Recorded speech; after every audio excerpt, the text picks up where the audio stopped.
একটা কাজ দেখুন, ওই যে আপনারা জানেন তো যে একটা কুকুর হরিনাম শুনতো, কুকুর জানেন, কুকুর হরিনাম শুনতো।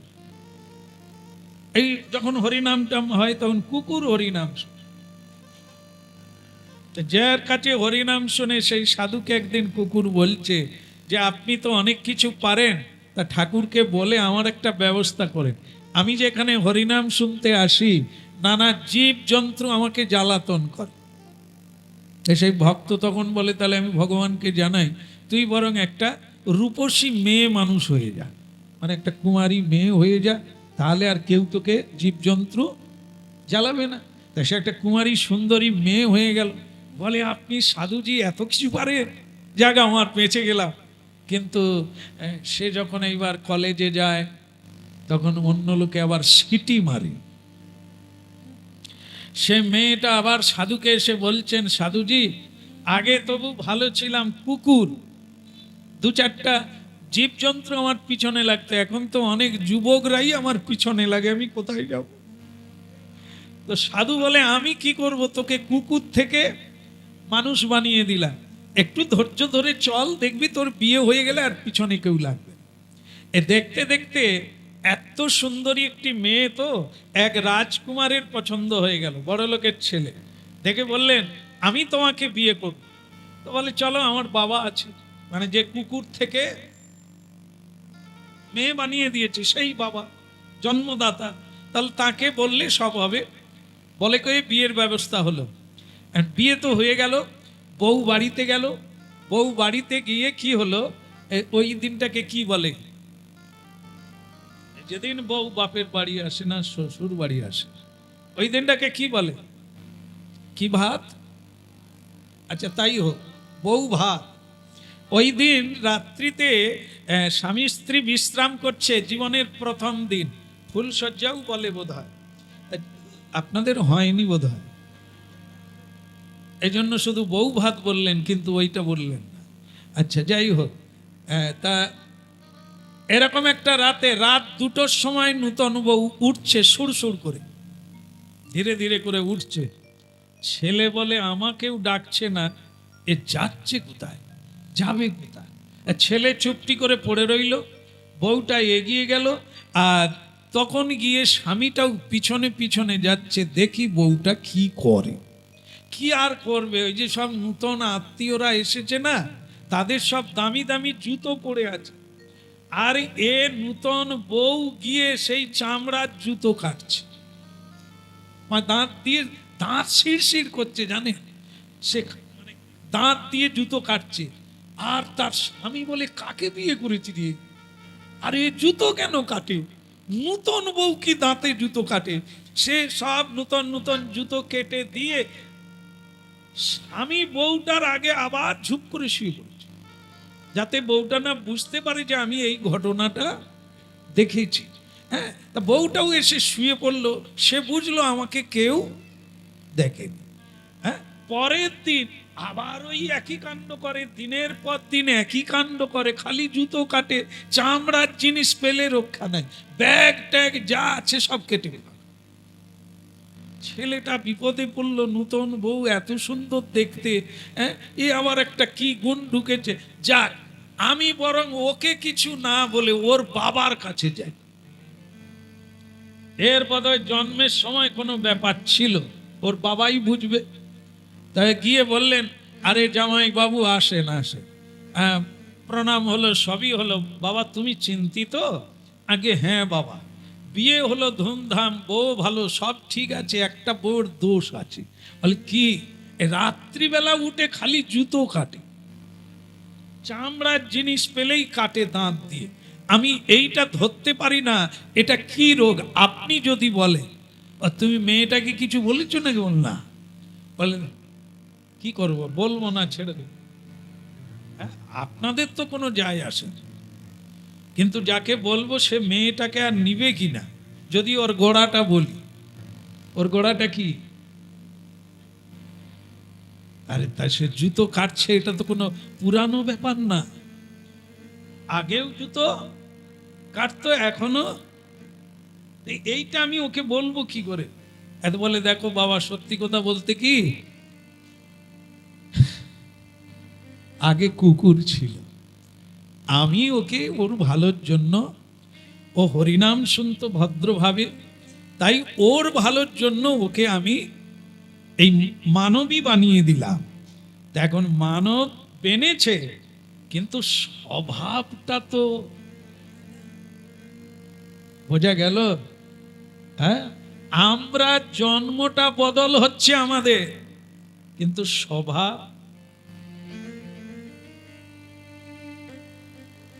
এই জন্য বাবা তুমি কিছু মনে করো না, ও জন্মটাই কেবল বদল হয়েছে, দেহটা বদল হয়েছে, স্বভাবটা বদল হয়নি।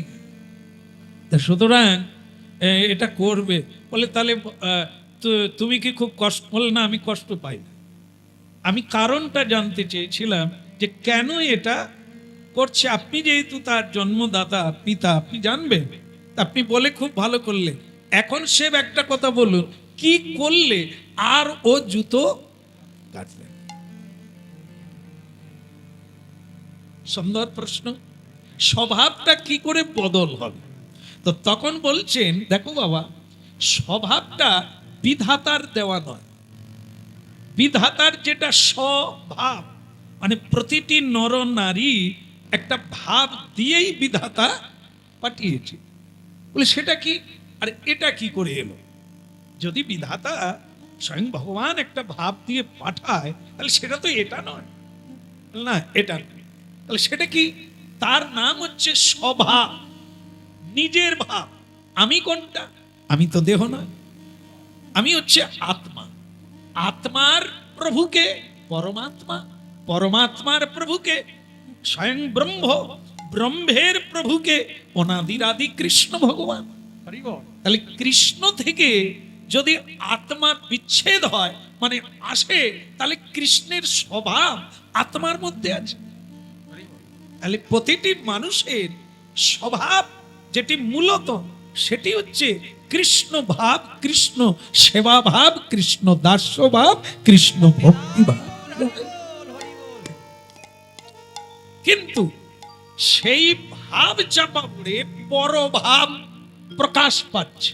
পরভাব, এই পরভাবটা কি? অসুর ভাব, পশুর ভাব, এইগুলি আমাদের মধ্যে চেপে গেছে।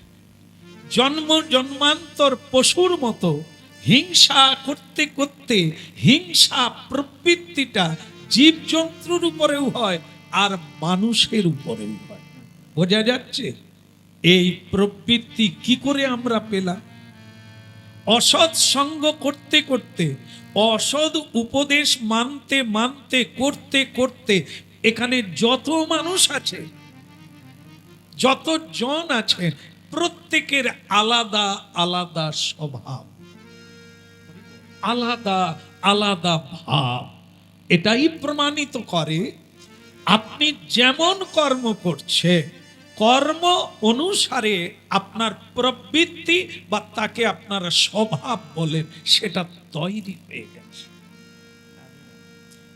হরিনাম শোনা, সাধু সঙ্গ করার মানে হলো সেই পরভাবটাকে দূর করে আবার নিজের ভাবে ফিরে আসা, স্বভাবে ফিরে আসা। এটি তাহলে পিতাজি কি করে তার এই জুতো কাটাটা বন্ধ করা যায়? বলে তাকে কৃষ্ণ কথা শোনাও, শ্রীমদ্ ভাগবতের কথা শোনাতে থাকো, আর প্রতিদিন প্রণাম, নাম কীর্তন। তো কুকুর ছিল, করে না এসব, মহাপ্রসাদ পাইয়ে দাও, সাধু সঙ্গে কৃষ্ণ সেবা করাও, কৃষ্ণ সেবা শিক্ষা দান করো, যেটা সকাল থেকে একটা সূচি থাকবে, রুটিন থাকবে। জোর করে হলেও করবে, জোর করেই তুমি সেই কর্মগুলি করবে, সেগুলোই তোমার পরবর্তীকালে একটা মানে ভাব এসে জন্ম নেবে, একটা স্বভাবে পরিণত হবে, একটা প্রবৃত্তিতে পরিণত হবে। অজান্তেও তুমি রাধে রাধে বলবে, কৃষ্ণ কৃষ্ণ।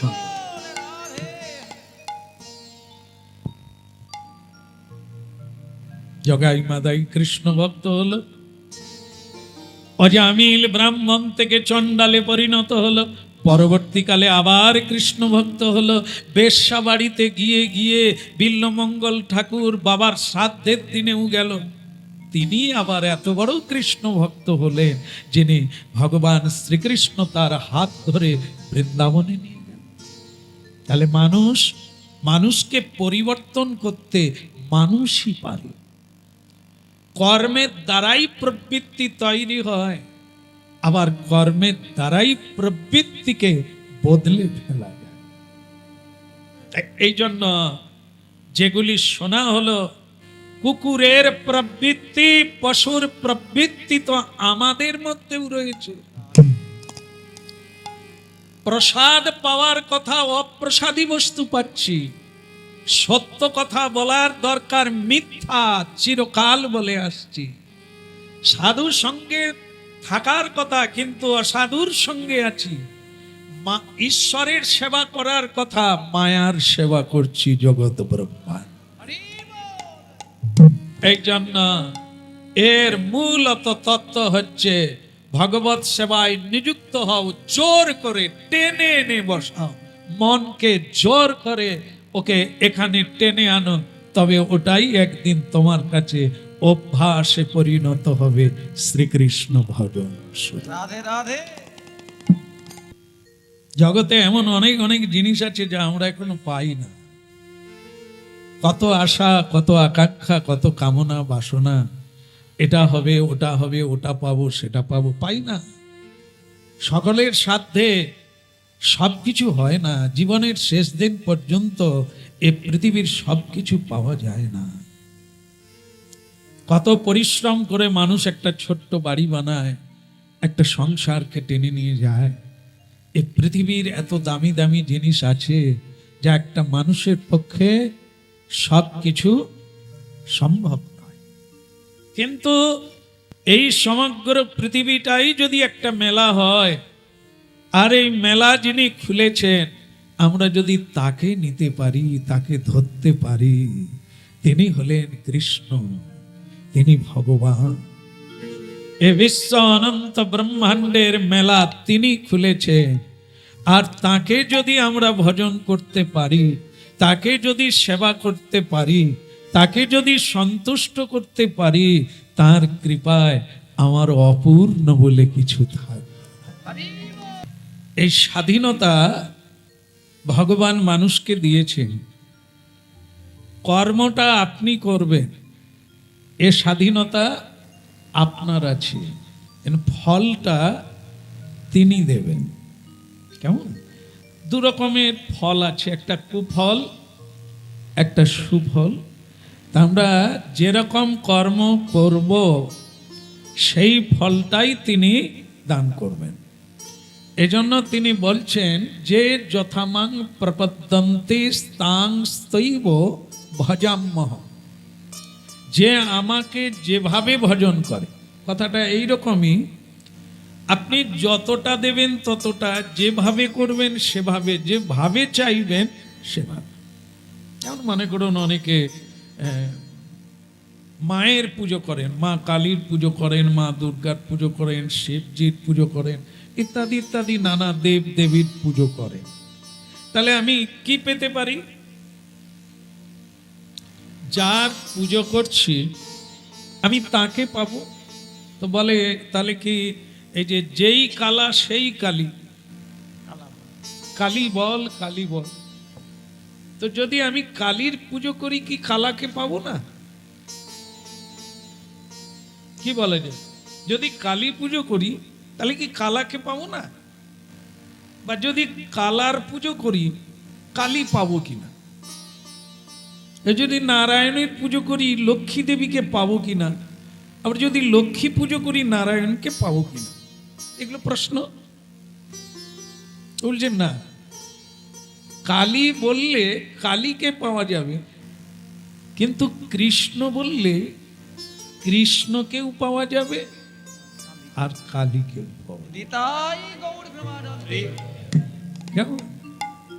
লক্ষ্মীর পুজো করলে লক্ষ্মী দেবীকে প্রাপ্তি হয়ে যাবে, কিন্তু নারায়ণের পুজো করলে লক্ষ্মী নারায়ণ দুজনকেই প্রাপ্তি হবে। তাহলে কি যেই কালা সেই কালী, কিন্তু ওই গানে আবার বলছে যে কালী বল কালী, কেন কৃষ্ণ বলা যায় না?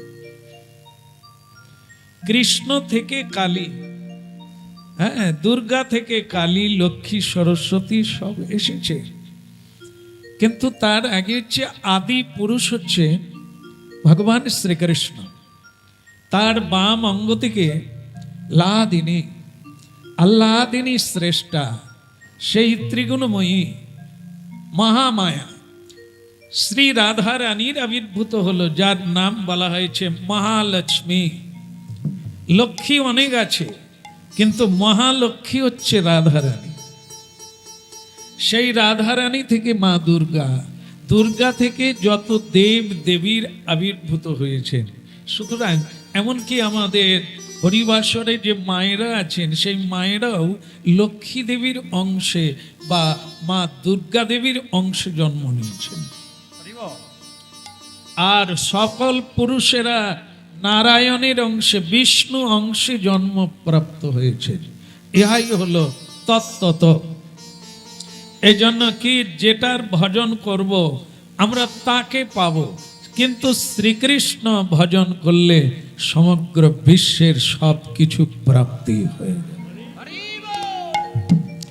যেমন আপনারা শুনেছেন যে এক রাজা একটা মেলা খুলেছে, ডিসেম্বরের শেষ জানুয়ারির শুরু একটা মেলা খুলেছেন রাজা। মেলায় সংসারের সব কিছু রাখা আছে, হাঁড়ি কড়া, খুন্তি, কোদাল, কাটারি, গাঁতি। রাজা ঘোষণা করে দিয়েছে এই মেলার নিয়ম হচ্ছে পছন্দ করে যেটাই ধরবেন সেটাই পাবেন, দ্বিতীয় কোনো পাবেন না। একবারই পাবেন, একটাই পাবেন, বিনা পয়সায় পাবেন। যেটা ধরবেন সেটাই পাবেন, দ্বিতীয়টা। ভালো লাগছে না খারাপ লাগছে? যার যেটা দরকার চলে আসুন, মেলায় এসে পছন্দ করুন, যেটায় হাত দিবেন সেটাই আপনার বাড়িতে পৌঁছে যাবে, মানে দেওয়া হবে, আর আপনি সেটাই পেয়ে যাবেন। এই কথাটা শুনে যৎপর নাস্তি লোক আসতে শুরু করলে। তো দারুণ সুন্দর মেলা, যা চাইবো তাই পাবো, সংসারে যা লাগবে একটা তো পাবো, এটা খারাপ কি? তা চলো যাই। এ সবাই মিলে পছন্দ করছে, নানান জিনিস নিয়ে যাচ্ছে। এখন তাদের মধ্যে অনেকেই আছে যে একটা জিনিস নিয়ে যেন মন থামছে না, আর একটা বলে এইটাও হলে বোধহয় ভালো, কড়া লাগলে খুন্তি লাগবে। এখানে আবার ওই নিয়ম নাই যে কড়া খুন্তি দুটোই দেবে, এটা হবে, হয় কড়া নাও নালে খুন্তি।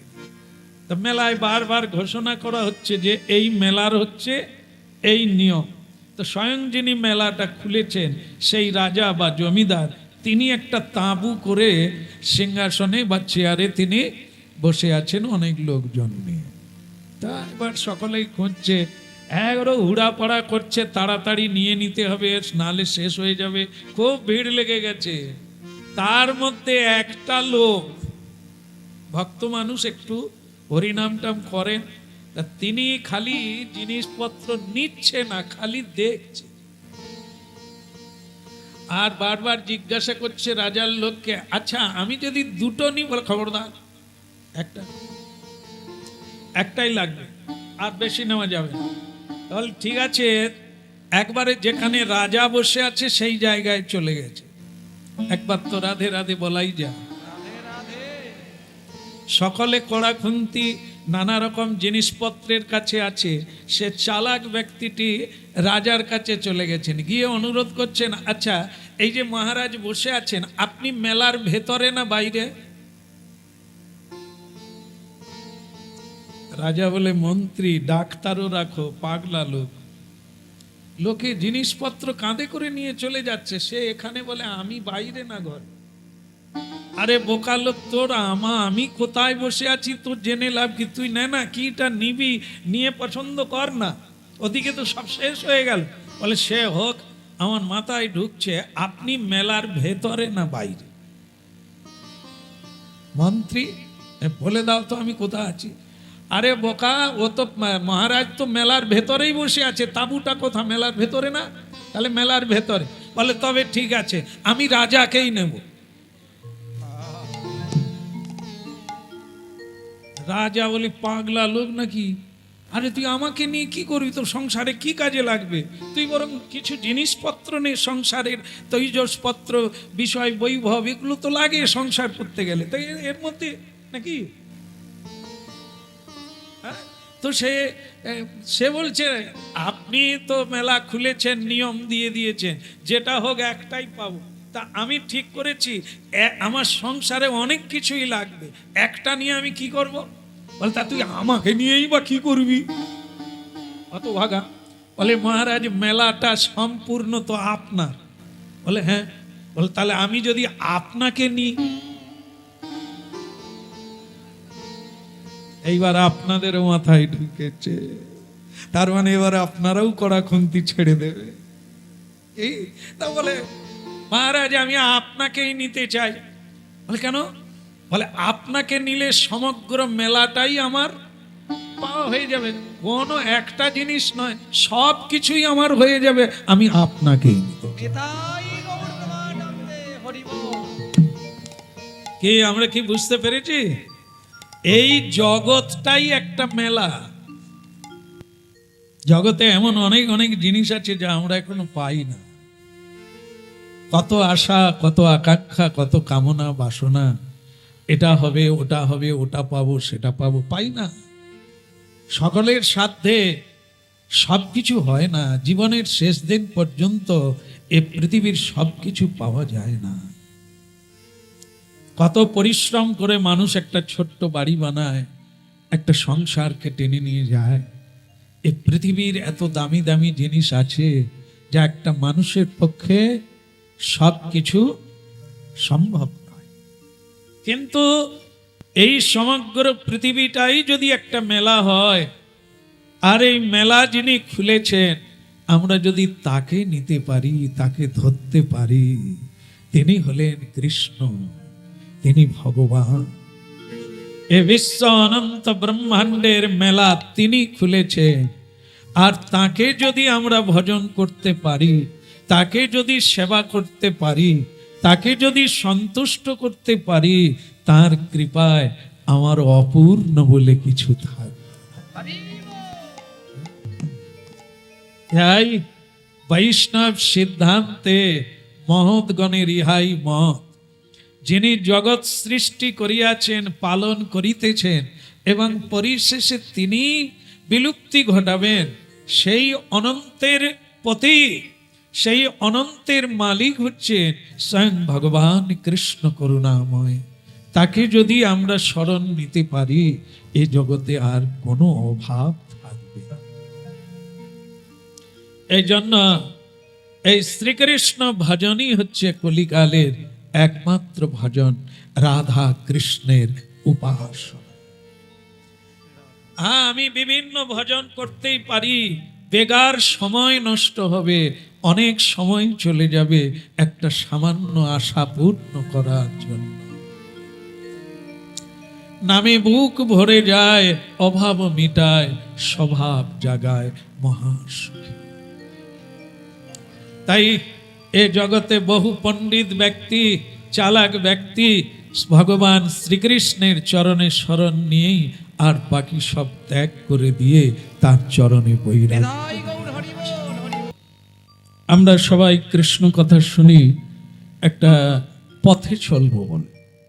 সেই পথ হচ্ছে সত্যের পথ, সেই পথ হচ্ছে ভক্তির পথ, যে আমরা নানান শাস্ত্র থেকে বোঝার চেষ্টা করি, আর ভক্তি জগতের মানুষের কাছ থেকে আমরা উপদেশ নিতে চেষ্টা করি সেই সত্যের পথে চলার জন্য।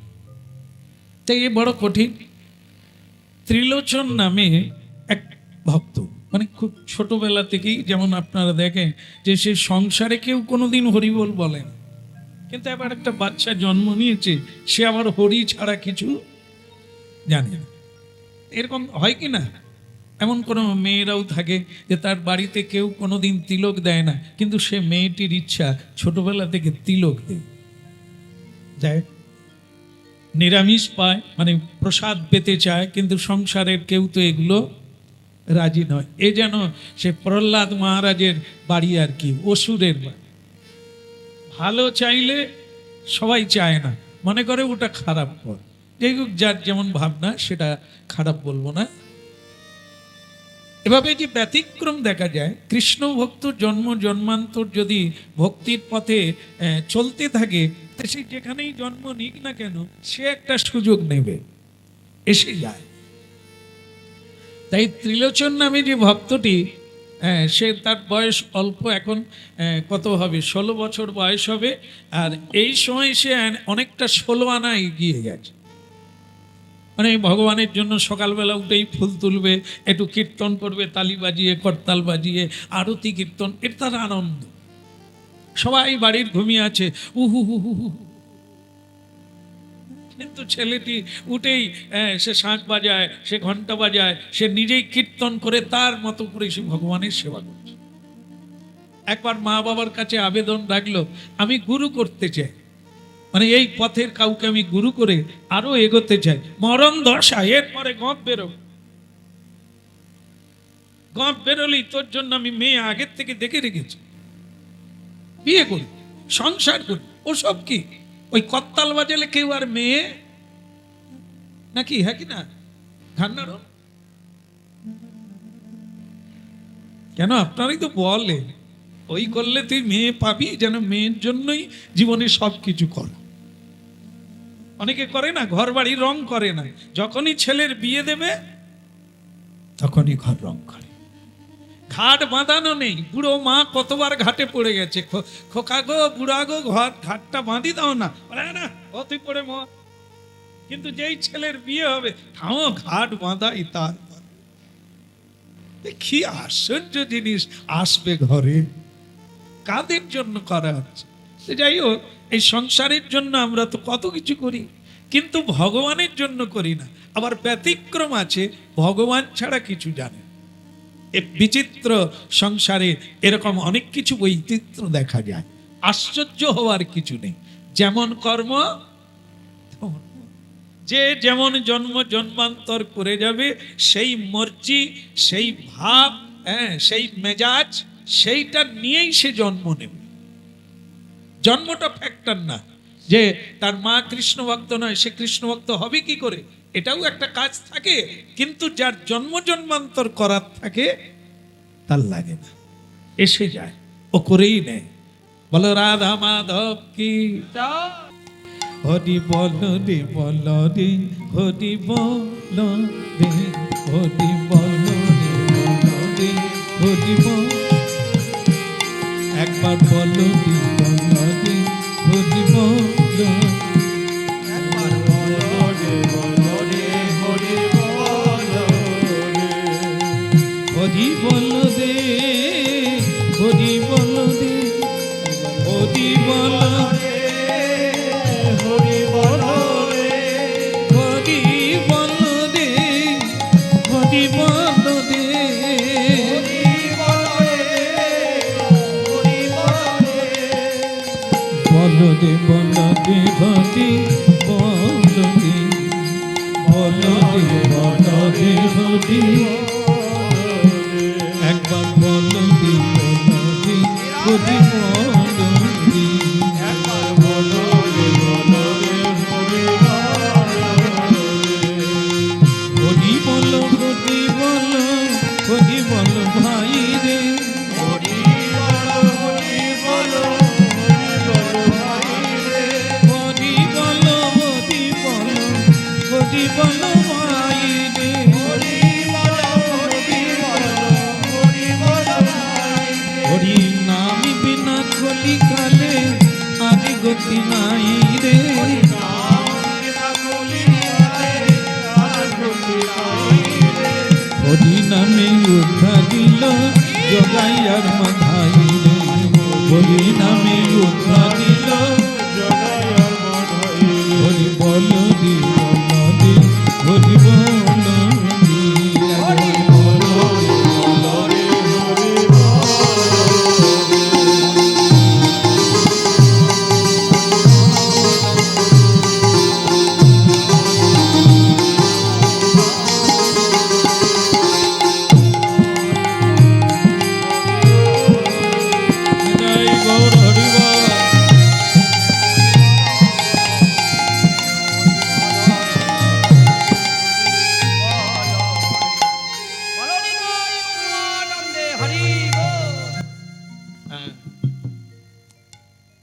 তুমি যেরকম শুরু করছো, আর তোমাকে হয় ঘর ছাড়তে হবে না হয় হরিনাম ছাড়তে হবে, কোনটা করবে বল?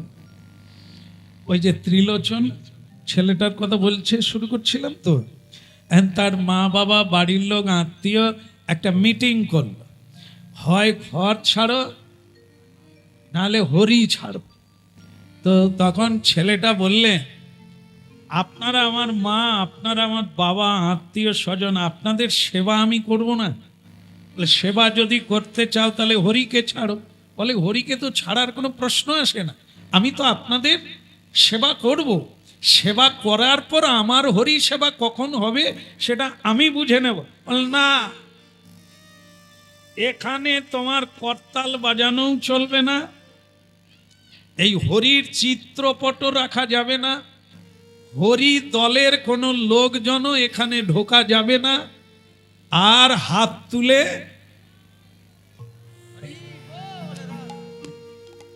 ও সব পাগলা গারদের কাজ এখানে হবে না। ত্রিলোচন তখন বললেন, পিতাজি আমি কিন্তু চেষ্টা করছিলাম আপনাদের সেবা করার জন্য, আপনারাই ডিসিশন নিয়ে নিলেন যে আমাকে হয় ঘর ছাড়তে হবে না হয় হরিকে ছাড়তে হবে। একটা প্রশ্ন করেই চলে যাব, যদি ঠিক উত্তর দিতে পারেন তাহলে থাকবো, আর না হলে কিন্তু চলে যাব। বলবো না বলি? হ্যাঁ আমি জানি আপনারা শুনবেন। সেটা হচ্ছে, হরিকে আপনি ছাড়তে পারবেন তো? বলে নিকুচি করেছে হরি, বাপ ঠাকুর দাদা খেটে জমিয়ে রেখেছে জায়গা জমি, তাতে আমরা আছি, আমরাও কোনোদিন হরি ফরি এসব মানিও না আর বলিও না। দিব্যি বেঁচে আছি আর পরেও বেঁচে থাকবো। হরির সঙ্গে কি আছে রে, ধরিনি তো ছাড়ার কি দরকার? তাহলে একটা কাজ করে, আপনাকে একবার শ্মশানে নিয়ে যাই, আপনার একজন আত্মীয় মারা গেছে, তো মা বাবা বলে চল দেখি কে, দেখে তো তাদেরই এক নিকট আত্মীয় মারা গেছে। তাহলে মা বাবা আপনারা বলুন তো, এ যে মারা গেছে কে নাই, কোনটা নাই, তাই মারা গেছে প্রমাণ করুন। তো মা বাবা বলে, এখন নারী দেখলেই বোঝা যাবে, নারী দেখলেই বোঝা যাবে বেঁচে আছে না মরে গেছে। নারী দেখলো, বলে এর নারী তো আর চলছে না, তার মানে নারী আছে না নেই? নারী আছে, নারী আছে নড়ে, কেমন নারী আছে, নারী থাকবেনি যাবে কোথায়? নারী আছে কিন্তু নারীতে আর বাতাস যাতায়াত করে, ফলে তো মরে গেছে। হ্যাঁ কি কোনটা মরে গেছে বলুন? নারী তো আছে, চোখ আছে, মুখ আছে, নাক আছে, কোনটা নাই? সেখানে সে যে মৃত চন্দ্রান করেছিল না, সে ব্রাহ্মণ, সে শীতে এরকম করছে, বাবু এবার দক্ষিণা দিয়ে দাও, পালিয়ে যাই বাবু। তা সেই আত্মে, ব্রাহ্মণ তুমি কার চন্দ্রান করলে? বলে মৃত চন্দ্রান। বলে মরে গেছে তার প্রমাণ কি? তুমি তো খুব সাধ্য টাধ্য করো, তা মরে যাবার পরে কাকে সাধ্য করো? বলে বাবু প্রাণ, প্রাণ যেটা ভগবান দিয়েছে, এখানেও ভগবান। আরে বাবু যেটা প্রাণ, ভগবান যেটা শক্তি রূপে আমাদের ভিতরে আছে বলেই তো আমরা বেঁচে আছি বাবু, সে চলে গেলেই তো আমরা আর কেউ সকলে মোড়া হয়ে যাই বাবু। সেই ভগবান ছাড়া আর কেউ বিশ্ব ব্রহ্মাণ্ডে নাই। সেই ছেলেটা বলছে, মা বাবা কি শুনলেন? কে বেরিয়ে গেলে আর আমরা সেই হরি মানো না মানো, সে আছে তো সবাই আছি, হরিকে ত্যাগ করলে আর কেউ বাঁচতেও পারবে না। জবাব হয়ে গেল, হরি ছাড়া গতি নাই, হরি আছে তাই সব আছে, মানো। আমি চলি, প্রণাম রইল আপনাদের চরণে। কোনদিন যদি ইচ্ছে হয় হরি দলে ঢুকবেন, হরিকে জানার চেষ্টা করবেন, তো আমার কাছে যাবেন। চলে গেল, ছেলেটা বেরিয়ে গেল, গিয়ে গঙ্গার তীরে একটা কুটির মেঁধে ওইখানেই ভজন শুরু করলো, রাধে রাধে রাধে রাধে রাধে রাধে জপ চলি आएंगे बिहारी, राधे राधे जप चले आएंगे बिहारी। ऐ राधे राधे जप चली आएंगे बिहारी,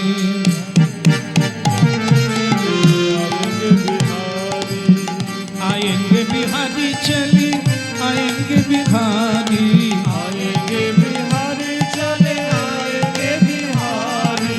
राधे राधे राधे राधे राधे राधे राधे राधे राधे राधे राधे राधे जप चली आएंगे बिहारी,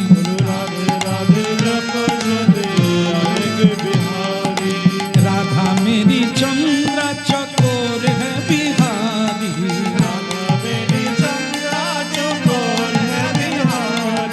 राधा मेरी चंद्रा चकोर है बिहारी,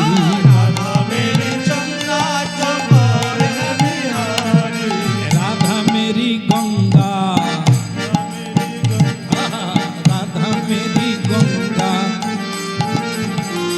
ओई ना राधा मेरी गंगा किनार है बिहारी, राधे राधे राधे राधे राधे राधे राधे राधे राधे राधे जप चली आएंगे बिहारी,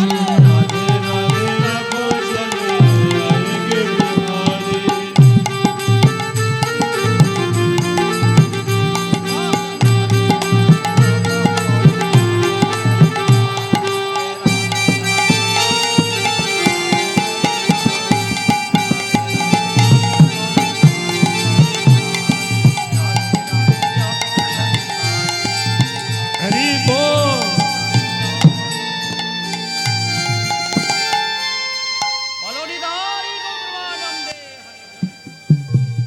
ভালো লাগছে, ভালো লাগছে।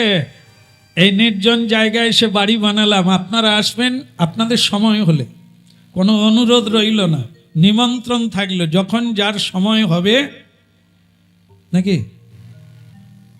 নাহলে আমি ডাকলে তো আসতে পারবেন না। হ্যাঁ, একদিন মেয়েও ডাকলো আমিও ডাকলাম, কার কাছে যাবে? ওদিকে বলে আমার কাছে চলে আসবে, আর মেয়ে বলে কিরকম মা তুমি, আমি ডাকলাম তুমি এলে না, হরিনামে চলে গেলে। তা যাই হোক, সেটা সিদ্ধান্ত আপনারা করবেন। আমার কেবল নিমন্ত্রণ সবাইকে আছে, আর দেওয়া থাকলো, যার যখন সময় হবে তখনই আসবে, আমি আছি। ত্রিলোচন, নাম কি? ত্রিলোচন সবাইকে বললো আপনারা আসবেন, কিন্তু সকালে চলে গেল, একটি মা বসে আছে। কি হলো, আপনি বাড়ি যাননি কেন? বলে বাবা একটা কথা বলবো বলে ফাঁকা খুঁজছিলাম, আমি লোকজন চলে গেলে তোমাকেই সেই কথাটা বল। বলে বলুক, এখন তো কেউ নেই। বলে বাবা আমার একটি মেয়ে আছে। সর্বনাশ করেছে। আপনার মেয়ে আছে তো ভালো কথা, মেয়ে তো রত্ন, তো ঠিক আছে ভগবানের কৃপা হোক। বলে না, ভগবানের কৃপায় তো পেয়েছি বাবা, রাখার জায়গা পাই। মানে সে মেয়ে ভীষণ ঝগড়াটে, মানে বিয়ে হওয়ার আগে পর্যন্ত তৈরি, রেডি হয়েছে, যেখানেই দেবে গাছ হবে, এবার চারা তৈরি, কেমন যেখানেই মানে যারাই দেখতে এসেছে পাড়ার লোক বলে দিয়েছে এ বীজ যেখানেই দেবে রক্ত বীজের চারা তৈরি হবে, হ্যাঁ মরে যাবেন আপনি যন্ত্রণায়। তা এই জন্য তার বিয়ে কিছুতে দিতে পারছে না। তো সেই মা যখন এই ত্রিলোচনের কথা শুনলো, যে ভীষণ ঠান্ডা মাথা, কেমন কারো কথায় রাগ ভাগ কিছুই করে না, তার মানে আমার মেয়ের উপযুক্ত। মেয়ে যখন চালু করবে বড়ি দেওয়া, কেমন, আরে বড়ি দেওয়ার কথাটা কেন আসলো বুঝেন? বড়ি কিরকম দেন আপনারা বড়ি? প্রথমে ভিজাতে হবে, তারপরে তোর বড়ি খাবার নিকুচি গো, আর পারিনি। হ্যাঁ, তারপরে আবার কি,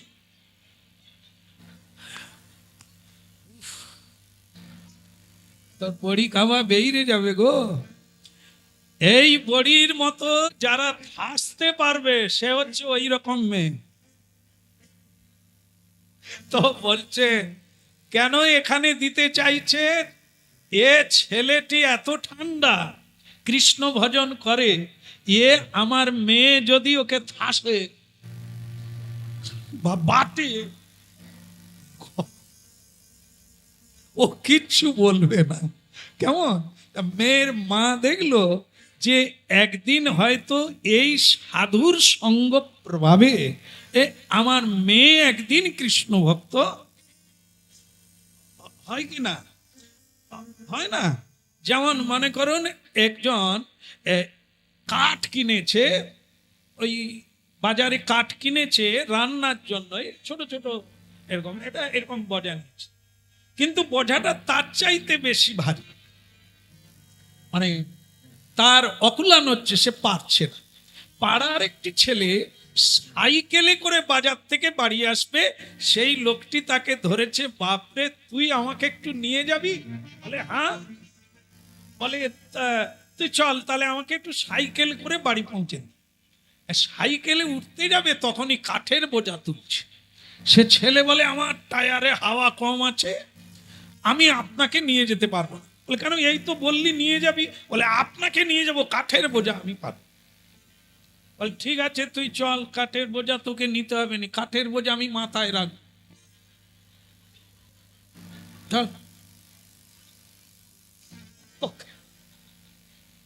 কাঠের বোঝা মাথায় নিয়ে লোকটা সাইকেলের পিছনে কেরিয়ারে, সে ছেলেটা বলে হ্যাঁ এবার ঠিক আছে, আমার কোনো আপত্তি নেই, কারণ আমার টায়ারে তো চাপ পড়ছে, তোমার মাথায় চাপ পড়বে। সে লোকটা বলে তুই কিরকম বোকা রে, আমি সাইকেলে আছি, কাঠের বোঝা তো সাইকেলে পড়বে না। তাহলে কি, সে না জানলেও সাইকেলে চেপেই কিন্তু কাঠও গেল আর মানুষে গেল, কোনো সমস্যা হলো না। ঠিক এইরকম যারা উদ্ধার করতে পারেন এককে, আরেককে টেনে নিয়ে চলে যেতে পারেন, তাদেরকে যত বোঝা দাও তারা বোঝা বলে মনে করে না, অনায়াসে তাতেই চড়ে চলে যাওয়া যায়। এরকম এর নাম হচ্ছে কি ভগবদ ভক্ত। যেমন দেখবেন আপনারা বৈষ্ণব প্রণামে বলেন না যে পতিতানাং পাবনেভ্যো বৈষ্ণব, উচ্চ বৈষ্ণবগণ এরকম পাবন করিয়ে দিতে পারে। মহা মহা পাপী তাপী অপরাধী পথহীন দুর্গতদের আর অন্ধদের পার করে দিতে পারে, সংসারী বিষয়ী জীবকে উদ্ধার করে দিতে পারেন পাবনেভ্যো। তাই তাদের চরণে আশ্রয় নিতে হয়। জায়গা আপনাদের রাধে রাধে করতে করতে ওদিকে কিন্তু বিয়ে হয়ে গেল। ত্রিলোচনের হাতে পায়ে পড়ে মেয়ের মা খুব কাঁদলে, বাবা একে কেউ বিয়ে করছে না, একমাত্র ঠাকুরের কৃপায় তুমি একে বদলাতে পারো, তাই তুমি আমার অনুরোধ রাখো, তোমার কাজে লাগবে, তুমি তো একা, তোমার ঠাকুর সেবার কাজে লাগবে। ঠিক আছে ঠিক আছে, রাখতে তো আমি কাউকে পারবো না, তা গোবিন্দের সেবা কাজে লাগবে, ঠিক আছে আপনার মেয়েকে আমি গ্রহণ করলাম। তার একবার বলুন রাধে রাধে। আপনারা আসবেন সবাই, আমার তো বিয়ে হয়ে গেল মানে আর কোনো সমস্যা নেই, আমার বউ রান্না করে দেবে, আপনারা প্রসাদ পাবেন। যে জিনিস দিয়ে গেল, ওই রাম ওল জানেন, রাম ওল না কি ওল বলে,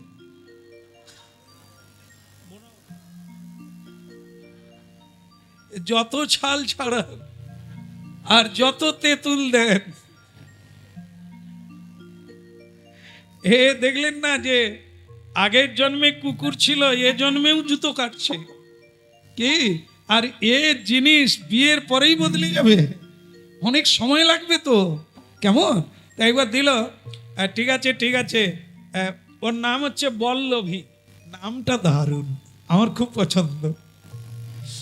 বল্লভী, চিৎকার কিসে, কি হয়েছে? আরে এক বালতি জল তুলে নিয়ে আসো। কি কি কইলে? আমি জল আনবো? হ্যাঁ, আমি জল আনবো তো তোমাকে বিয়ে করবো? তুমি যে আমাকে বিয়ে করেছো, আমার মা বলল যে বিয়ের মন্ত্র তুমি বলেছো, আজ থেকে আমার সব দায়িত্ব তোমার।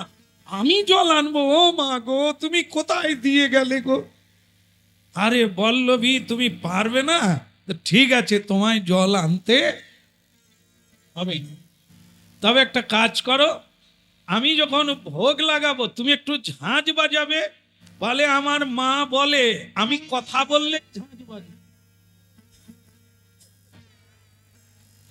আলাদা করে আর ঝাঁঝ বাজাতে হবে না। আমি এমন ঝাঁঝ বাজাবো না, বাইরের গ্রামের লোক চলে আসবে।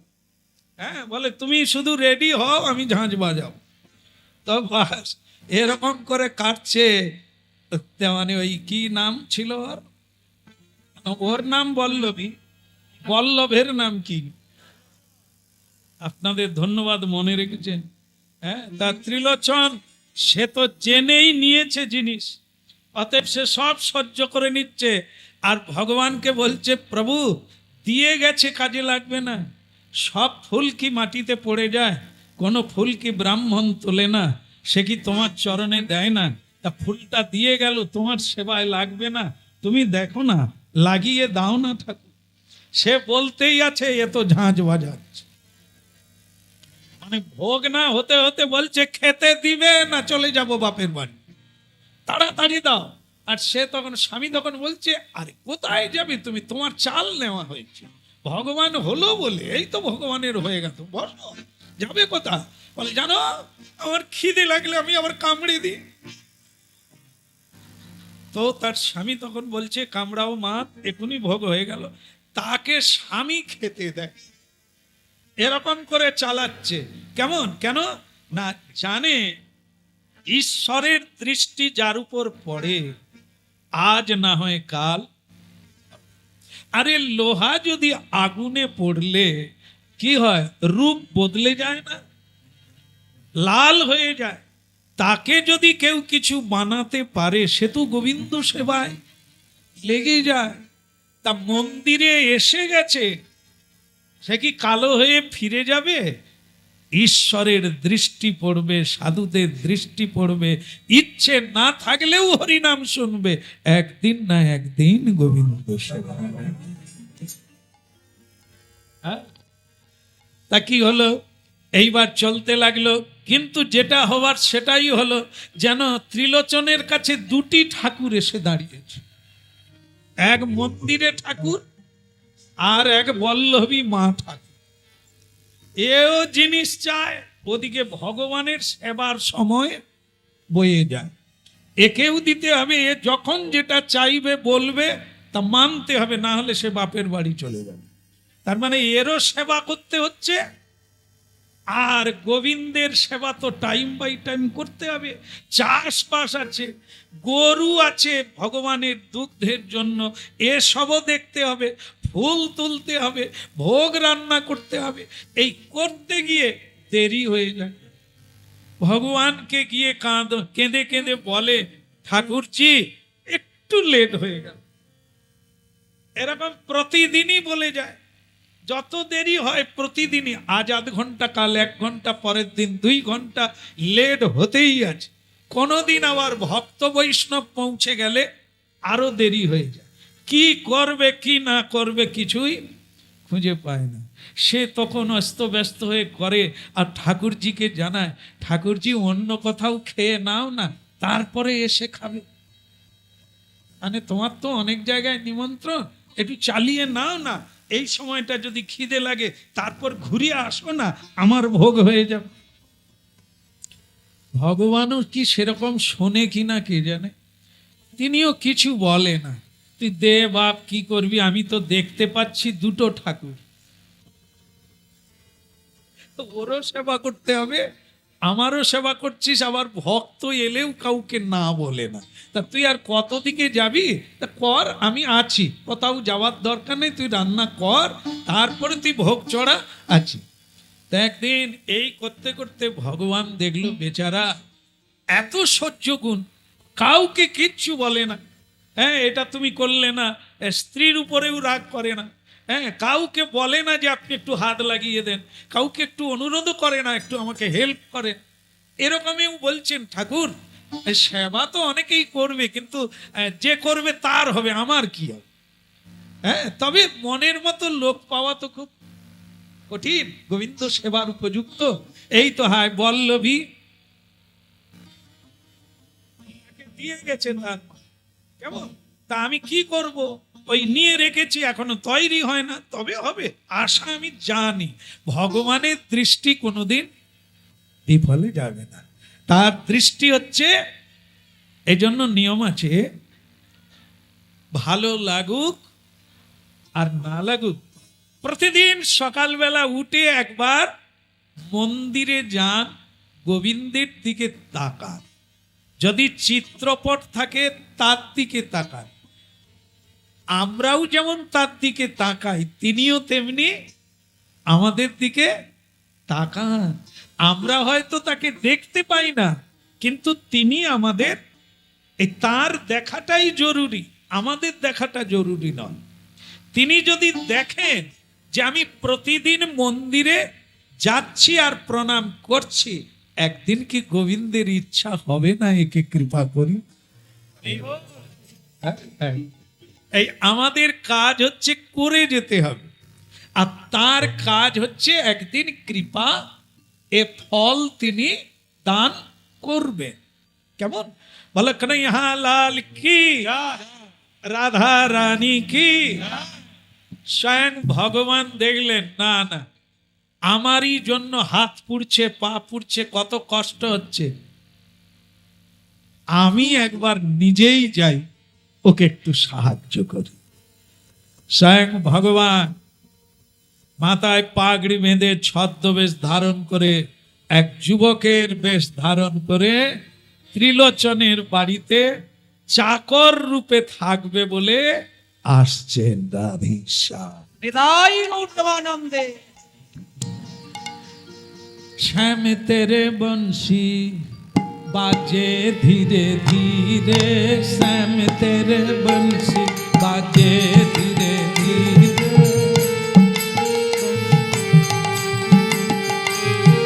শ্যাম তেরে বংশী বাজে ধীরে ধীরে, तेरे बंशी बाजे धीरे धीरे।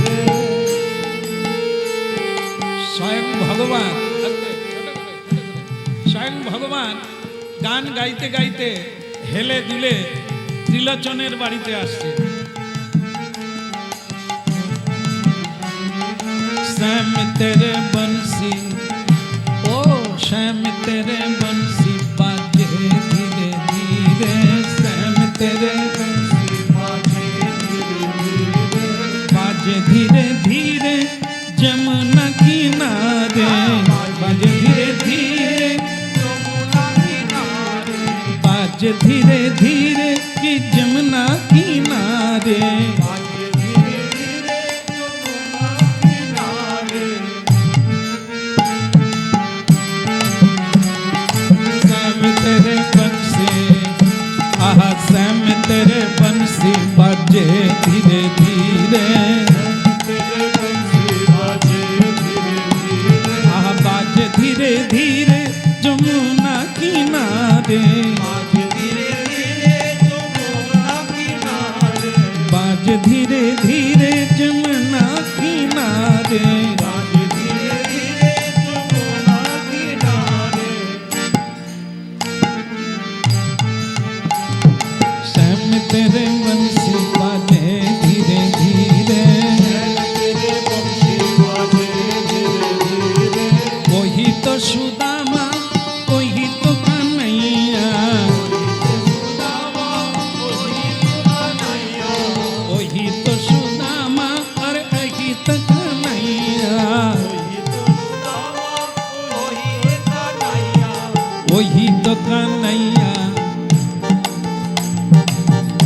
तो कन्हैया चले धीरे धीरे, श्याम तेरे बंसी बाजे धीरे धीरे। तेरे बंसी बाजे धीरे धीरे। वही तो है गोकुल और वही तो वृंदावन, वही तो है गोकुल और वही तो वृंदावन, वही तो जमुना, वही तो जमुना बहे धीरे धीरे। हम तेरे बंसी, श्याम तेरे बंसी बाजे धीरे धीरे, श्याम तेरे बंसी बाजे धीरे धीरे। बाजे धीरे धीरे कि जमुना किनारे, बाजे धीरे धीरे। आहा श्याम तेरे बंसी बाजे धीरे धीरे, श्याम तेरे बंसी बाजे धीरे हरि श्याम तेरे बंसी, श्याम तेरे बंसी, श्याम तेरे बंसी बाजे धीरे। বলো হৃদয় পরমানন্দে। বাড়িতে কে আছে? দুজন আছি। কাকে চাই? আমাকে না তাকে? বল্লভী বলছে। ভগবান কন্হैया লাল বলে, বড় রসিকিনী এই মেয়ে। এগো তুমি তো বল্লভী, তোমার বল্লভ কোথা? বলে তিনি শুধু চক্কর মেরেই যাচ্ছে। কি যে কাজ বুঝিনি বাপ, না খালি চক্কর মারে। হ্যাঁ বলে ওনাকে একটু ডাকা যাবে? বলে আমি ডেকে পাই না, আপনি কোথা পাবেন? আমার ভোগ লেগেছে, খিদে লেগেছে, আমি তাকে ডেকে পাইনি, ঘন্টা বেজেই যাচ্ছে, বেজেই যাচ্ছে। তো ভগবান কৃষ্ণ বলে লোকটার যে কি পরিশ্রম আমি নিজে হাত দেখতে পারি। হ্যাঁ আরতি শেষ করে বেরোলে, যেই বেরোলেন দেখে এক অপরূপ সুন্দর যুবক, মুখে হাসি মিলয় না, হ্যাঁ দীপ্তিমান যুবক, যেন মনে হয় কোনো টেনশন নাই, হ্যাঁ এমন মুখের ভাব। তা বেটা কি নাম তোমার? এই রে, নামও যে বলতে হবে এটা আমার জানা ছিল না, জানি গেলেই হবে। ওই ওই আরে বাবা একটা নাম বলো, কি নাম তোমার? মানে আমরা কি করি, নাম জিজ্ঞাসা করলে কোন জাতি ইত্যাদি বোঝা যায় তো, কোন ঘরের ছেলে বুঝে যাবে। তা বাবা তোমার নাম? ওই দেন না একটা, যে কোনো নাম দিয়ে দেন না। এত বড় ছেলে, এটা কোনো নাম নাই? না না আছে, আসলে আমাকে যে যখন পারে যেভাবে ডাকে সেভাবেই সাড়া দিই। কেউ বলে শ্যাম, আমি তো বলে হ্যাঁ, কেউ বলে কানা, হ্যাঁ, যে কেউ যদি বলে তুমি বোঝাবো, হ্যাঁ বোঝাবো, তুমি পাপ খাও, পাপি, হ্যাঁ পাপি, যে যে নামেই ডাকে। কেউ ভগবান বলে, নানা রকম ভাবে বলে, তাই আমি সে নামেই ডাকি, সাড়া দিই। আপনিও যে নামে ডাকবেন, এটাই কিন্তু সত্য, এটাই সত্য। কিন্তু তিনি তো ওটা বুঝছেন না। না বাবা ওটা না, তুমি নাম বল। বলে ওই আমাকে যে নামে বেশি ডাকে সে নামটা হচ্ছে অন্তর্যামী। সেই তো মানে ত্রিলোচন শুনে বলছে, সত্যি তোমার নাম শুনে আমার ভেতরে কাঁটা দিচ্ছে। বলে বাইরে দেয়নি তো, কাঁটা ভেতরে দিচ্ছে।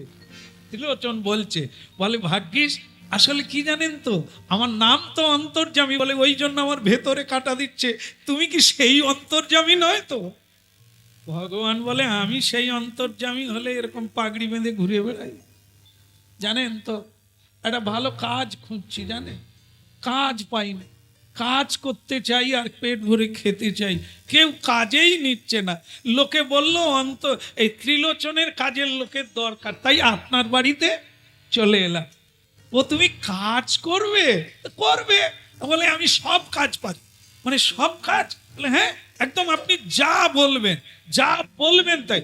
বল্লভী বলে এই লোককেই রাখো, তুমি যখন আরতি করবে এ আমার সেবা করবে।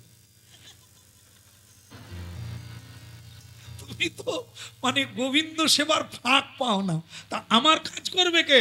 তাই এই লোককে রাখো। তো পল্লবী যা বলে বলুক, কিন্তু ত্রিলোচনের খুব ভালো লেগেছে। এ সৎ বংশের ছেলে, এ সৎ মানুষটি, একে নিয়েই আমি গোবিন্দ সেবা করব। তা বাবা তুমি তাহলে থাকবে? বলে থাকার জন্যই তো ঘুরে বেড়াচ্ছি, যদি রাখেন। বলে রাখতে পারি। বা সাপ কথা বল, এবার ক্লিয়ার কাট বলো কত দিতে হবে, পরে আবার কোথায় মুখ ঝাঁপাঝাঁপি হবে। তার চাইতে তুমি বলো তোমাকে কত দিতে হবে। তুমি কাজ করবে, আমার ঠাকুর সেবা করবে, আমার সংসারের সেবা করবে, যতটা পারো করবে, আমিও করব, তুমিও করবে, তোমাকে কত দিতে হবে। অন্তর্যামী বললেন ওই একটা আমার ব্যাপার আছে যে আমাকে কিছু মায়না দেওয়ার লাগে না, আমি মায়না নিই না।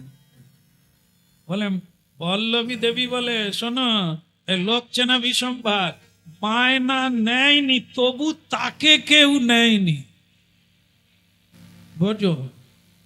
এ লোককে রাখলে পরে বিপদের শেষ নাই। একে কেউ নেয়নি কেন? মায়না নেয়নি, তাহলে তো যে কেউ নিতে পারে, তার মানে আরো কোনো গোলমাল আছে। তো তখন ত্রিলোচনেরও মনে পড়লো এটাও কথাটা মাথায় ফেলে দেওয়ার মতো নয়। মায়না লাগবে না, শুধুই কাজ করবে, তবে লোকে রাখেনি কেন? কারো বাড়িতে টিকতে পারেনি কেন? আরে বাবা সত্যি সত্যি তোর মায়না ছাড়া আর কি? বলে একটা কথা এখনো বলিনি। বলে কি রে বাবা? বলে আমার একটা দোষেই আমাকে কেউ রাখেনি। বলে কি দোষ? বলে আমি একটু বেশি খাই। তো পল্লবী বলে তাহলে তো এবার আমার ভাগে আর নাই, এ খাবে? হ্যাঁ, তা তখন ত্রিলোচন বলছে বাপ এই সামান্য ব্যাপার, তুমি খাবে? খাবে তো বলে খাবে শুধু নয়, আমি কিন্তু যতটা খাবো ততটাই দিতে হবে। আর মূল কথা হলো আমাকে যদি এর পরেও রাখেন আমি রাখবো। তুমি খাবে, কি আছে, প্রসাদ পাবে, অসুবিধে কোথা? বল না একটা অসুবিধা আছে, সেটা হচ্ছে আমার এই খাওয়ার কথা যদি কারো কাছে কেউ বলে, যখনই বলবে আমি তখন আর নাই। এই যে তোমার কে, এনার নাম কি, বান্ধবী নাকি? বল্লভী। এই বল্লভী যদি কারো কাছে বলে যে আমি বেশি খাই, আর তুমিও যদি বলো, যখনই বলবে তখনই পালি। ত্রিলোচন বলে এরকম লোক পৃথিবীতে আছে যে মানুষের খাওয়া নিয়ে কারো কাছে সমালোচনা করে? আছে? খাবে, থাকবে, তোমাকে আমার চাই, তোমার মায়না লাগবে না, এরকম মানুষ, নিঃস্বার্থ মানুষ পাওয়া একদম ঠিক কিনা ভুল কিনা বলুন? আপনারা, আমরা সংসারে আছি, কার জন্য এত পরিশ্রম করছেন আপনারা? একটু তো বলেন। মায়েদের প্রশ্ন করা যায় আপনারা কার জন্য সংসারে এত কষ্ট করে পড়ে আছেন? বাবাদেরও বলা যায় আপনারা কার জন্য এত কষ্ট পেয়েও পরিশ্রম করছেন? আপনাকেও ছাড়বো না। এখনটা কি হবে? এই যে পরস্পর আমরা সংসারে কত যন্ত্রণা কত কষ্ট, তারপরেও সেখানে আছি কার জন্য? পরিবারের জন্য। একদম ঠিক। স্বামী আমাকে দেখে তাই আমি তাকে ছেড়ে কোথাও, ছেলে আমাকে মা মা করে ছেড়ে কোথাও যেতে পারি না। আত্মীয়রা আমাদের খোঁজে তাই তাদেরও না খুঁজে পারি না। এইখানেই আপনারা প্রমাণ করে দিলেন লেনদেন আছে। দিচ্ছে বলে আপনি দিচ্ছেন, পাচ্ছেন বলে আপনি দিচ্ছেন। যদি কেউ না দেয় আপনিও আর এ সংসার পুরোপুরি স্বার্থান্বেষী। দিলে দেবে, পেলে দেবে, না পেয়ে কেউ কাউকে ভালোবাসে না। একজনই কেবল বিনা মায়নায় ভালোবেসে যাচ্ছেন, তিনি হলেন অন্তর্যামী ভগবান। মিলাবেন? যেহেতু আপনারা খুব শান্ত ধীর প্রজ্ঞা, হরিনাম শোনায় খুবই আপনারা আকর্ষিত চিত্ত, আপনারা অনুভব করুন, যার সবচাইতে বেশি মায়না হওয়া উচিত, যার দাবি সবচাইতে বেশি সংসারে, যিনি কত কি দিচ্ছে যেটা বিশ্বের কোনো সরকার দিতে পারে না, কোনো মানুষ দিতে পারে না, সেটা তিনি সরবরাহ করছেন। অথচ তাকে একটা প্রণাম করারও আমাদের সুযোগ নাই, সময় নাই। তার সেবা করার আমাদের কোনো সুযোগ নাই। কি অকৃতজ্ঞ আমরা! একমাত্র বিনা মায়নায় যিনি খেটে যাচ্ছে, যিনি দিয়ে যাচ্ছে, তিনি কেবল অন্তর্যামী ভগবান। তিনি দিয়ে যাচ্ছেন বলে আমরা বেঁচে আছি, তিনি কৃপা করছেন বলে আমরা এত আনন্দে আছি। কিন্তু তাকে কিছু দেওয়ার কথা কোনোদিন ভাবতে পারি না। এটাই সবচাইতে ভুল, এটা সবচাইতে ক্ষতি। আপনজনকে চিনলাম না, কে না হলে আমার কোনো অস্তিত্বই থাকবে না। তিনি অন্তর্যামী, তিনি ভগবান, তিনি ঈশ্বর, তিনি পরম শক্তিমান, যার অস্তিত্বই আমার এত সম্মান, আমার এত পাওয়া, এত চাওয়া, এত আনন্দ, এত খুশি। তিনি কেবল আমার কাছে কিছুই চায় না, কোনো দিন কিচ্ছু চায় না। নয়ন গলদস্যুধারায় আমাকে একটু চোখের জল দিলেই হবে। যদি কিছু না পারো আমাকে একটু চোখের জল দাও, হা কৃষ্ণ গোবিন্দ বলো, আর আমার কিচ্ছু ভাবুন আপনারা, ভক্ত জীবন, দৈবী জীবন, ভাগবত জীবনের কথা শুনছে, আজ নিজ মুখেই এসে বললেন, কি লীলা করলেন তিনি, দেখে বললেন আমার কোনো মায়না লাগবে না, শুধু যতটা খাবো এটা দিও। আর আমার নিন্দা কারো কাছে করো না। কিন্তু এখন দেখো, পারবে না তো না বলে দাও, কিন্তু আমার নিন্দা ওকে দয়াময়, কবি চিনবো তোমায়, কবি তোমার ঋণ শোধ করবো। এই সংসারে যা দান আছে সে তো তোমার অবদান, তোমার দয়া, তোমার কৃপা। আমি তোমায় পুজো করি না, আমি তোমায় ডাকি না, কিন্তু তবুও তুমি আমাকে ছেড়ে যাও না।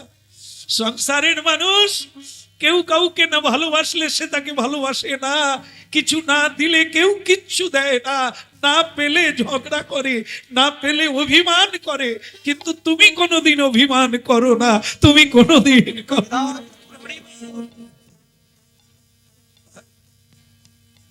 রাজি তো নাকি? কোনো মায়না দিতে হবে না, শুধু যতটা খাবো ওইটুকু। বলে বলিহারি যাই বাপ তোমার, তুমি আমার গোবিন্দ সেবার কাজে লাগো, আর কিচ্ছু লাগবে না, যতটা খাও প্রসাদ পাবে, এতে আর অসুবিধে কি আছে? হ্যাঁ, বলে তবে আরেকটা জিনিস, আপনি তো আমার নাম জানলে, আমাকে ওই কি নাম যেন, অজামিল নাকি অন্তর্যামী, হ্যাঁ তাহলে ওই আরেকটা কি নাম আছে, তুমি যে আমাকে ডাকো গো, ওই কি অন্তর্দ্বন্দ্ব নাকি? আরে গরিবের নিচু শ্রেণীটাকে কি বলে?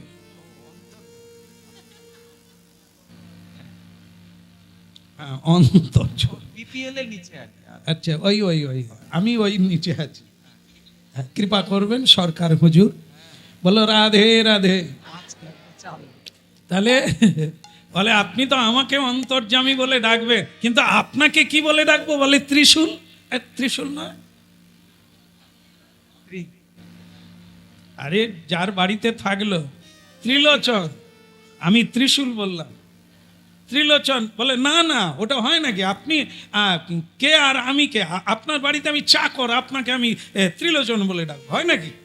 বলে তাহলে তুমি বলো আমাকে, তুমি কি বলে ডাকতে ইচ্ছে? আমার তো ডাকতে ইচ্ছে হচ্ছে আপনাকে গুরুদেব বলে ডাক।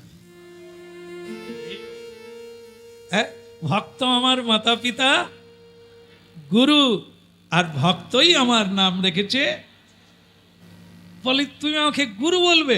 এত বড় একটা তুমি নিঃস্বার্থ মানুষ, তোমাকেই গুরু বলা উচিত। কাজ করবে, পয়সা নাও না, এ কি করে পারো তুমি? এ জগতে এমন কেউ আছে কর্ম করবে, পয়সা নেবে না, মায়না নেবে না? এ আমি তোমাকেই জীবনে একজনই পেলাম, তুমি আমাকে গুরু বলবে? বলে আমার ইচ্ছে করে আপনার মতো কৃষ্ণ ভক্তকেই আমি গুরু বলে ডাক। গুরুদেব বলে তুই ভাই, আমি জীবনে কোনো শিষ্য টিষ্য করি না, তোমাকেই কেবল করলাম, মানে তুমি আমার উল্টো পাল্টা কিছু করো না, যাতে আমার নামের জায়গায় কলঙ্ক হবে। বলো রাধে রাধে। কারণ শিষ্যরাই গুরুকে একবারে তুঙ্গে তুলে দিতে পারে, আর শিষ্যরাই একবারে নিচে নামিয়ে দিতে পারে। কেমন? এক গুরুদেব শিষ্য বাড়িতে গেছে, বলো রাধে রাধে। শিষ্য বাড়িতে গেছে, তার আবার শিষ্য সঙ্গে আছে, মানে ওই যে পুডলি টুডলি বয় বা আজ্ঞা পালন করে এরকম ছেলে আছে। ছেলেটি আছে, গুরুদেবের ইচ্ছে হলো কদিন ধরে সব গরিব শিষ্যের বাড়িতে যাচ্ছি, তারা যেমন পাচ্ছে দিচ্ছে, ক্ষতি নাই। তার ছেলেটিকে বলল, ছেলে তুই যা তোরে ওই মিষ্টির দোকান থেকে 4টা মিষ্টি কিনে নিয়ে আর রসগোল্লা আর বড় সাইজের আনবি। কদিন খালি জিহ্বাটা সুরসুর করছে, মানে ভালো কিছু খাওয়া হয়নি। এই কদিন খালি গরিব শিশুয়ারি, তারা তাদের কোনো দোষ নাই, যেরকম পেরেছে করেছে। তুই 4টা রসগোল্লা নিয়ে আয় তো। সে শিষ্য বলে, গুরুদেব শুধু কি আপনার জিহ্বা সুরসুর করছে? ভালোই হলো, সেই 4টা রসগোল্লা মিষ্টির দোকান থেকে কিনলো। কিনে আস্তে আস্তে ভাবছে যে গুরুদেব বলেছিল চেখে নিবি, যেন খারাপ টারাপ না হয়, দেখে নি। ঠিক আছে, শিষ্য চিন্তা করলো নিয়ে যাচ্ছি, গুরুদেব মুখে দিয়ে দেবে, তখন যদি খারাপ হয়, তার চাইতে আমি বরং খেয়ে। কটা মিষ্টি খেয়ে দেখতে গেলে 4টা থাকবে কি? সে তখন কি করলো, না না মিষ্টি ঠিক আছে, হ্যাঁ হ্যাঁ মিষ্টি ঠিক আছে, এখন কটা? 5টা। খাবার পরেও 4টা। আচ্ছা যাই হোক, হ্যাঁ কি হলো, দাঁড়ালো মিষ্টি 3টে হয়ে গেল। একটা ছিল, সে তো চেখে না না মিষ্টি ঠিক আছে। যেতে যেতে সে মনে করলো কি, যে গুরুদেব তো বলেছিল চেখে দেখবি, একটা চেখে দেখলে কি ঠিক হয়? না না, একটা চেখে দেখেছি সেটা হয়তো ঠিক আছে, বাকিটা বাস। সে আবার একটা গোল্লা খেয়ে নিল। আর কটা? 2টা রইল। কিছুটা রাস্তা আবার এগিয়ে সে চিন্তা করছে, গুরুদেব কোনোদিন একা খায় না, যা খায় হাফ আবার আমাকেও দিয়ে দেয়, তাহলে 2টো যদি রসগোল্লা হয়, গুরুদেবের একটা আমার একটা, সেই পরে কেন গুরুদেব ভাগ করবে, আমি আমার ভাগেরটা খেয়ে নিই। আর কটা? গুরুদেব বলে, আয় বাপ রে বাপ, আমার জিভে জল বেরিয়ে আবার শুকিয়ে যাচ্ছে, জান রসগোল্লা কোথা? গুরুদেব, তুই কি ভুল শোনা হলি নাকি রে? কেন গুরুদেব? তোকে 4টা আনতে বললাম। বলে নিয়েছিলাম তো, 4টা আনলি, কিনলি, তা একটাই ঠেকলো, আমি বুঝতে পারিনি। কি করলি রে? বলে আপনি যাওয়ার সময় 2-3 বার ধরে বললেন দেখে নিবি, দেখে নিবি, যেন বাসি টাসি না হয়। তা আমি সেটা করতে গিয়ে একটা খেয়ে দেখলো খারাপ না, ভাবলাম আর একটা খেয়ে দেখি ঠিক আছে কিনা, তাই 2টো খেয়ে ফেলেছি। 2টো খেয়ে তারপর দেখলি ঠিক আছে? বলে হ্যাঁ, তারপর তো দেখলাম ঠিক আছে, কিন্তু একটা আছে কেন? বলে সেই তো আপনি 2টো খাবেন না, সেই তো একটা আমাকে দেবেন, এই জন্য আমি আগে খেয়ে নিচ্ছি। গুরুদেব বলে, হ্যাঁ রে, শেষ কালে তুই 3টাই খেলি, একটা আমার, তুই কি করে পারলি রে? সে বলে কেন এই রকম? আর কটা রইল? নাই। যে যে একটা ছিল সেটা গুরুদেবকে দেখাতে গিয়ে এখানে শিশুরাও শিখে নিল আর কি বলতে। গুরুদেব বলে তুই মুখ ধুইবি না ধুই দেবো। বলে গুরুদেব রসগোল্লা কিরকম, ভালো তো? বলে খারাপ না। হ্যাঁ, শিষ্যের কারবার, গুরু নাজেহাল হয়ে পড়বে এরকম এরকম শিষ্য পেলে গুরুদেব নাজেহাল হয়ে যাবে। 4টা রসগোল্লাই পুরোটাই খেয়ে নিল, তার কারণও দেখিয়ে দিল কেন সে খেয়েছে। গুরুদেব শেষকালে তাকে বলছে তুই পারলি কি করে? বলে এইরকম করে। 4টাই সাবার করে দিল। গুরুদেবের আর রসগোল্লা খাওয়া হলো না। এই যে ত্রিলোচন বলছে বাপ, গুরু শিষ্যের মধ্যে যেন এরকম ভেদ জ্ঞান না হয় বাবা। জীবনে আমি গুরু হইনি আর জানা নাই, তুই এই প্রথম নিজের থেকে বলছিস আমাকে গুরু বলবি। সাবধানে তুই গুরু তত্ত্বটা রাখবি। আমি গুরুও নয়, আমি রাখার লোকও নয়, তুই সাবধানে রাখ। এই বলো রাধে স্বামী কি। এভাবেই দিন চলে। স্বয়ং ভগবান অন্তর্যামী, ভগবান শিষ্য হয়ে গুরুদেবের সেবা করে, ভক্তের সেবা করে স্বয়ং ভগবান। বেশ কিছুদিন চললো, কোনো বিগড়ালো না, মানে একদম ফিগার মা। ত্রিলোচন প্রভু ভগবানকে বারবার বলছে, প্রভু তুমি কি আমার কষ্ট বুঝতে পেরেছিলে? এ হেন একটি ছেলেকে জোগাড় করে দিলেন যাকে বলার আগে সব করে। ভক্ত এলেও অসুবিধে নেই, সব হয়ে যাচ্ছে। ওই একা হাতেই কামাল, আমাকেও করতে দেয় না। এ কাকে পাঠিয়েছ ঠাকুর? ঠাকুরজি বলছেন, ওরে কাউকে পাঠাইনি রে, আমি নিজে এসেছি তোর কাছে। তোকে আমার বড় ভালো লাগে রে, তোকে আমার বড় মায়া লাগে, তোকে ভালো লাগে, তাই তোর সেবা করতে এসেছি আমি। ভক্তমণ্ডলী ও ভক্তমতী মা, এই চলছে, কিন্তু একটা জিনিস গড়বড় হচ্ছে সংসারে। সেটা হচ্ছে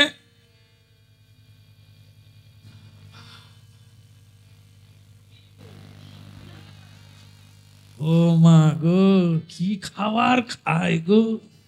হ্যাঁ, আমার স্বামী খাবলি বলে বল্লভী পরে খাবে, ওর খাওয়া হয়ে গেলে খাবে। ওগো খাওয়ার পরে থাকলে তো খাবো, খালি খায়, শুধু খায়। ভগবান এত খাচ্ছে, হ্যাঁ, বল্লভীর খাবারে কম পড়ে যাচ্ছে, স্বামী তো না খেয়েও থেকে যাচ্ছে। সান জল তুলসী পাতা খেয়েই বলছে, ঠাকুরজি যেন এরকম করেই চালিয়ে যেতে পারি, তোমার নাম গুণগান গাইতে, আর কিচ্ছু চাই না। কিন্তু পল্লবী তো কৃষ্ণ ভক্ত নয়, সে তো পল্লবীর মতো খালি খাবে, সে তো পাচ্ছে না। তার স্বামী অনেকদিন বলে দিয়েছে, দেখো তোমাকে আমি কোনো দিন কিচ্ছু বলি না, ঠিক আছে কিনা, আমি তোমার কোনো অন্যায়কে ধরিনি, তুমি কোনো কর্ম করো না, তথাপি আমি তোমার জন্য প্রার্থনা করি ভগবানের কাছে। আমি জানি প্রসাদ পেতে পেতে, গোবিন্দ দর্শন করতে করতে একদিন গোবিন্দ তোমাকে কৃপা করবে। আমার অনুরোধ, আমি হাত জোড় করে তোমার কাছে বলছি, তুমি এই ভুলটা কোনোদিন করো না।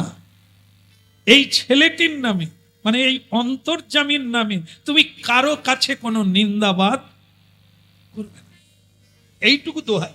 বাকি তুমি করো, আমি তোমাকে সহ্য করে নেব, আমি তোমাকে মেনে নেব, কিন্তু তুমি এটা কখনো করো না যাতে আমার এই সুন্দর একটি কৃষ্ণ ভক্ত বাড়িতে আছে, গোবিন্দ সেবা হচ্ছে, এর কোনো নিন্দা তুমি করো না।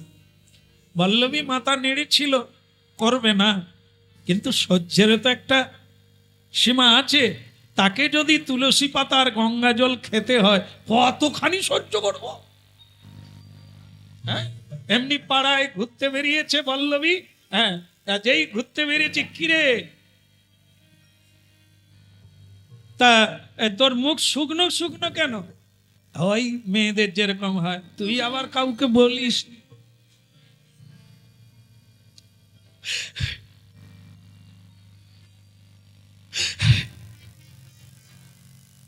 কি হয়েছে রে? মুখ শুকনো, আবার বলতেই কাঁদছে। আমার মা কার গলায় ঝুলিয়ে দিল গো, ও আজ কদিন ভালো করে পেটে দানা পড়েনি গো।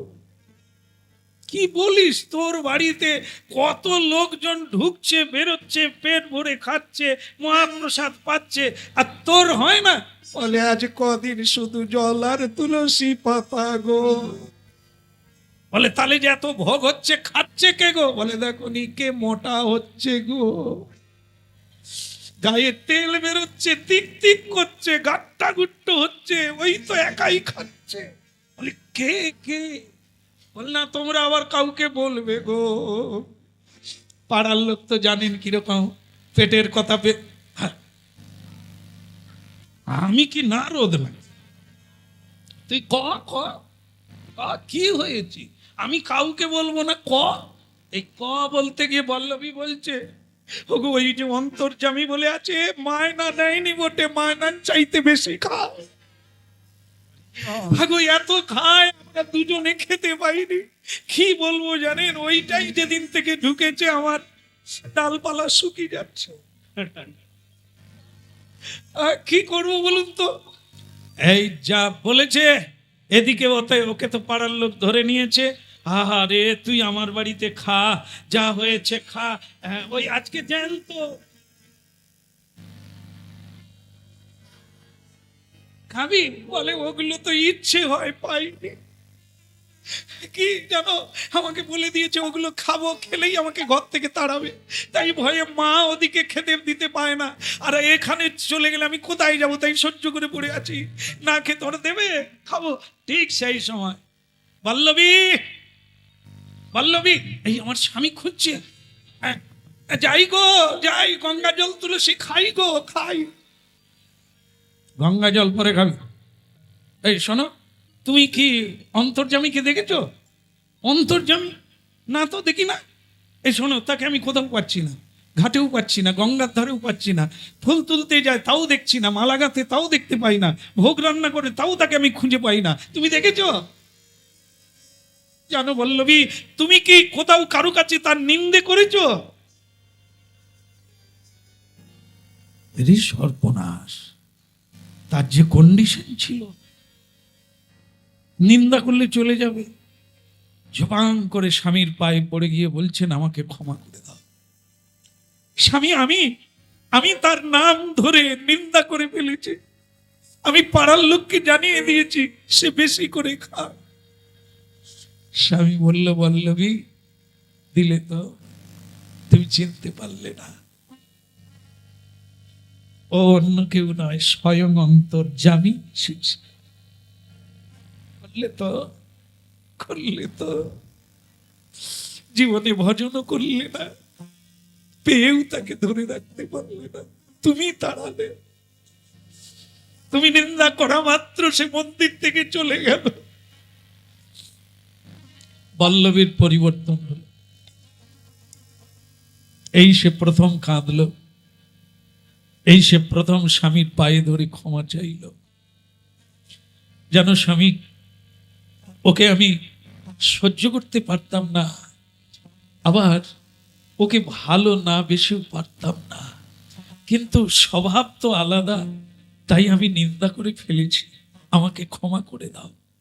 বলছে না, আমি তোকে ক্ষমা করার কেউ নয়, যা তুই আমার ঠাকুরজির কাছে গিয়ে বল সে যেন তোকে ক্ষমা করে দেয়। তিনি আমার গৃহ ছেড়ে চলে গেল তোর জন্য, যা তুই সেখানে গিয়ে বল। ঠাকুরজির কাছে যখন মন্দিরে বল্লভী দেবী গেলেন, গিয়ে দেখলেন সেই অন্তর্যামী মন্দিরে দাঁড়িয়ে আছে।